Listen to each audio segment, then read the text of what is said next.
Olá, tudo bem? Nesse vídeo nós vamos tratar de um tema bastante atual, por que não dizer um tema intrigante, já que rolam aí inúmeras discussões e controvérsias, principalmente a respeito. Eu estou falando, sabe de quê? De economia circular. Bem, por se tratar de um tema muito amplo e um tema muito complexo, nós vamos abordar nesse vídeo apenas uma síntese do assunto e alguns conceitos daquilo que eu julgo que seja de interesse da maioria, pelo menos, ok? Então, não saia daí.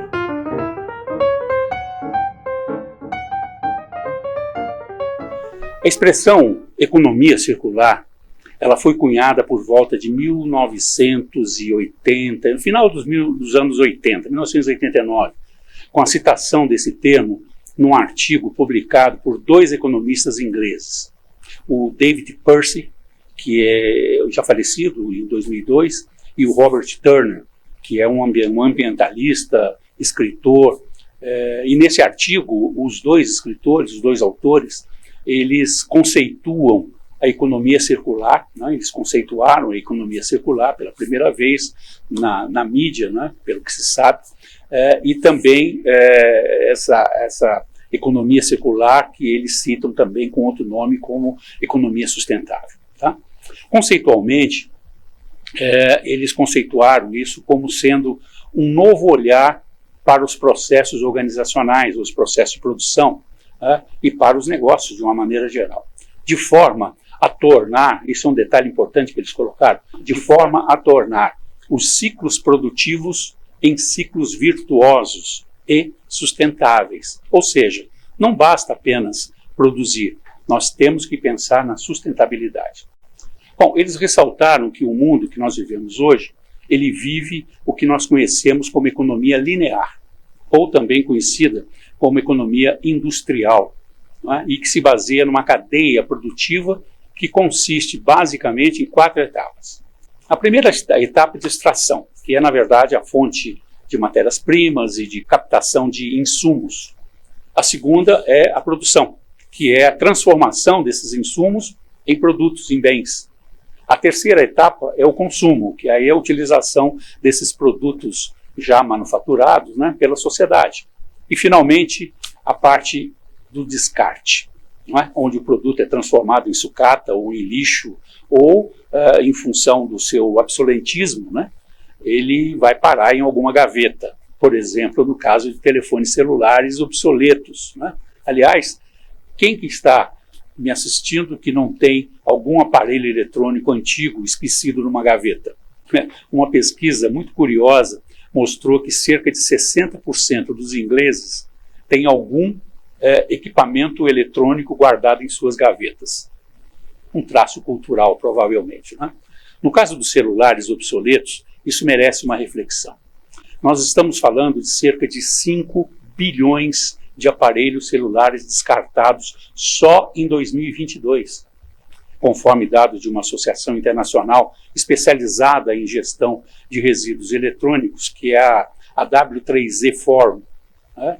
Sabe-se lá quantas gavetas esses celulares, parte deles deve estar adormecida, né? As matérias-primas de produção de um celular, elas não estão restritas somente a metais nobres, né? Tem até prata, ouro, né? Nos seus conectores lá, mas também nos celulares estão embarcados o quê? Tecnologia, estão embarcados conhecimentos, design, projetos, né? Aliás, quem projetou o primeiro celular foi um engenheiro chamado Martin Cooper.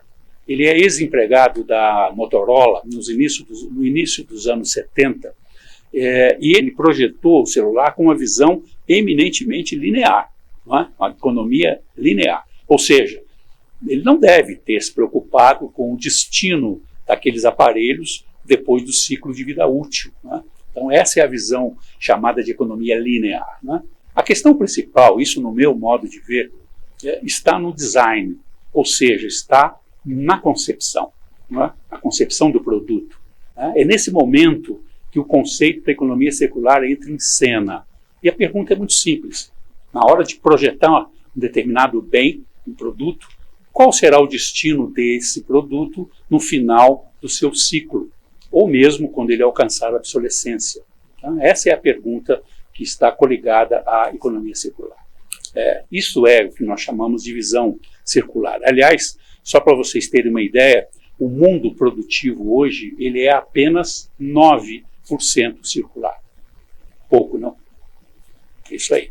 Mas vamos a um outro exemplo muito interessante. Há algum tempo atrás, eu participei de um encontro onde o tema principal era economia circular. E ele foi apresentado por uma das mais conceituadas e conhecedoras do assunto no Brasil. Eu estou falando da doutora Beatriz Luz. Dentre várias experiências e exemplos citados por ela, um deles foi, no mínimo, muito curioso. Sabe? Eu lembro que ela começou perguntando para todos nós do grupo quem sabia qual o maior consumidor de café coado do mundo. Essa foi a pergunta feita por ela. O café coado é aquele café passado num coador de pano ou num coador, num filtro, né, num papel de filtro. Alguns participantes arriscaram dizer, acho que é os Estados Unidos, o outro falou algum país da Europa, lógico, o Brasil foi citado também. E após a doutora Beatriz rejeitar todas as respostas do grupo, ela disse que o maior consumidor de café coado no mundo é a pia. Vocês já imaginaram quantos litros de café sobram nas garrafas térmicas pelo mundo afora e são descartados nas pias? Daí, explicou a doutora Beatriz, percebendo esse imenso desperdício, um ex-executivo da Nespresso, o suíço Jean-Paul Gaillard, no início dos anos 70, ele desenvolveu o que nós conhecemos hoje como cápsula de café, né, ou café individual. Certamente, o projeto do Jean-Paul, ele teve que vencer uma série de barreiras, né, como, por exemplo, a perda do aroma, a conservação do produto, manutenção do sabor, né, cuidando da embalagem, evidentemente. E isso requeriria essa embalagem tendo um alto poder de proteção. Né? E mesmo em se tratando de uma ideia brilhante, né, mesmo se tratando de uma ideia brilhante sob o ponto de vista da criatividade, também sob o ponto de vista do combate ao desperdício, né, e outras vantagens que poderiam ser citadas, o conceito deste designer permaneceu no âmbito da economia linear, porque ele pensou no momento, mas não pensou o que se faria com essas cápsulas. De um lado, não se jogaria mais café na pia. Entretanto, o que fazer com as cápsulas de café após o seu uso? Como eu já citei, esses produtos, né, as cápsulas de café, eles são um composto muito complexo, né, juntando vários componentes, como filmes multicamadas de polímeros, termoplásticos, componentes de alumínio, papéis especiais, etc. Né, que depois eles são fundidos, né, e são impossíveis de serem reciclados. Né. Para se ter uma ideia, nós já chegamos a ter, há cerca de uns 5 anos, 56 bilhões de cápsulas de café descartadas nos aterros sanitários pelo mundo afora. Eu estou falando em algo em torno de 500 mil toneladas de cápsula que ninguém sabe o que fazer com aquilo. Né. Hoje, entretanto, né, ainda bem, esse problema foi resolvido com as cápsulas biodegradáveis, e os designers, né, os projetistas, devem ter se debruçado nas pesquisas até conseguir projetar uma cápsula com materiais que fossem passíveis de reciclagem. Né? Mas permanece a pergunta, e as 500 mil toneladas de cápsulas que estão no aterro, né, ou nos aterros? Né? Bom, nós estamos percebendo, enfim, que a economia circular não é somente uma tendência, né? Ela já virou lei na Europa, é realmente uma importante alternativa como redefinição do modelo econômico para um modelo mais sustentável. Mais ainda, há um caminho longo para ser percorrido, né? Como eu já disse, como eu já citei aqui, o mundo é apenas cerca de 9% circular, mas está avançando. Né? E tem um detalhe, a economia circular ela não se refere apenas ao processo produtivo, né, e de concepção de designer. O modelo atinge em cheio o setor de serviços. Né?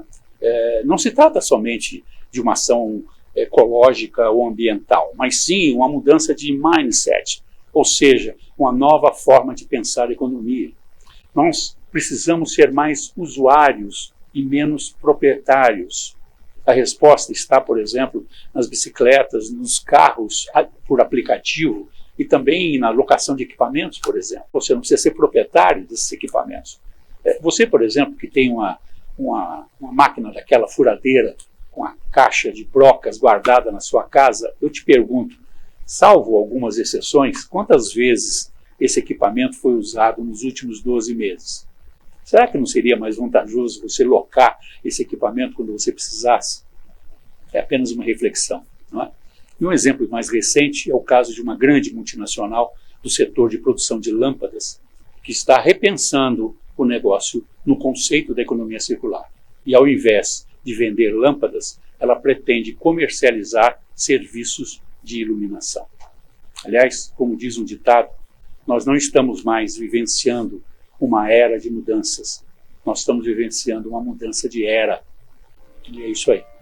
Gostou do vídeo? Então deixe o seu comentário e não esqueça de se inscrever no canal.